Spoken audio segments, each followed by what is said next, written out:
तो वो प्रेम दिया है, प्रेम हम आप उसको क्या देंगे? जो वो दिया है वो लौटा दीजिए। प्रेम दिया है, प्रेम लौटा दीजिए। और क्या हम आप उसको क्या, सूरज को तो टॉर्च दिखाइएगा?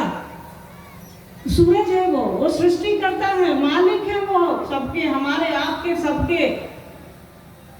तो साहब ने कहा कि उसको अपना समझिए, दूसरों को बताइए शिव मेरे गुरु हैं, आपके भी हो सकते हैं। महादेव ने उनको कहा कि तुम जो करते हो दूसरों को करने को कहो। साहब ने जो किया हमको और आपको करने को कहा। अब हमारा काम है कि हम आप जितना से जितना हो सके शिव से अपने आप को जोड़े, साहब दीदी से अपने आप को जोड़े और लोगों को प्रेरित करें कि शिव की ओर चलिए, साहब दीदी के संकल्प के साथ हो लीजिए, वरना इस दुनिया में कुछ नहीं रखा है, सब कुछ यही धरा का धरा रह जाएगा, हम आप चले जाएंगे। कोई बता रहा था मुझे कि यहीं पास नहीं कहीं कोई शमशान भूमि है, आ गई है, देख लीजिए हम, अच्छा बदल गई है। मतलब हमारा आपका कुछ कोई वजूद ही नहीं है।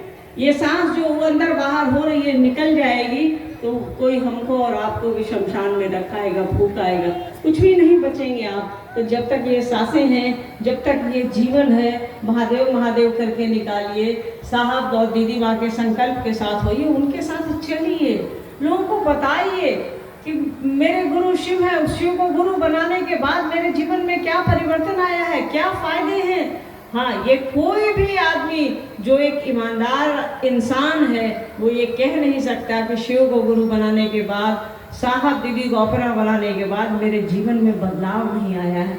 अगर कोई कहता है तो समझिए वह झूठ बोल रहा है या सही बोलना नहीं चाहता है। दो परिस्थितियाँ हो सकती हैं कि हम आपसे झूठ बोल रहे हैं या सच आपको बताना नहीं चाह रहे हैं, परिस्थिति जनित हो सकता है ये। तीसरा, साहब ने कहा कि नमः शिवाय से प्रणाम करने की कोशिश करिए। वो जानते हैं कि हमसे और आपसे नहीं होगा। अपने माता पिता को तो हम आप प्रणाम करते हैं, कई बार तो झुक भी नहीं पाते हैं, तो मन क्या झुकेगा? वो शिव के पास मन क्या झुकेगा बताइए? तो ये उनकी दया से ही झुकेगा। साहब ने कहा कि कोशिश करिए नमः शिवाय से प्रणाम करने की। आपका अभ्यास ही करते करते एक दिन प्रणाम हो जाएगा। अभ्यास तो करिए। एक माला प्रणाम उन्होंने कहा कि 24 घंटे में नमः शिवाय से एक माला प्रणाम करिए। आप उंगलियों पर करिए, रुद्राक्ष के माले पर करिए या सांस पर श्वास पर करिए।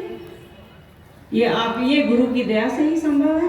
तो उनको प्रणाम करने की कोशिश करिए और ये 3 काम करिए। इन 3 काम को करते करते हम आप शिव के राजमार्ग पर रहेंगे और साहब दीदी हैं हमको और आपको शिव की ओर ले जाने के लिए। वो है दुनिया में, ये नहीं समझिएगा। लोग कहता है कि साहब शिवलीन हो गए। साहब आपके और हमारे दिलों में है, दीदी माँ आपके और हमारे दिलों में है, आने वाले वक्त में है, आने वाली पीढ़ी में है, आने वाले नस्लों में है, वो कहीं नहीं गए हैं।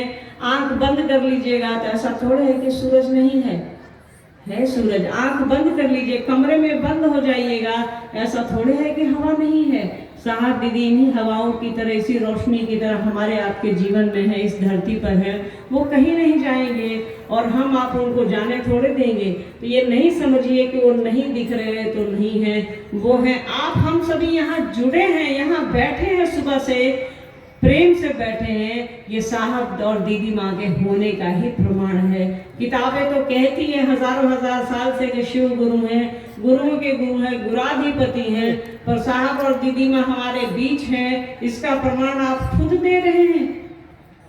तो जैसा इतना मोटा पत्थर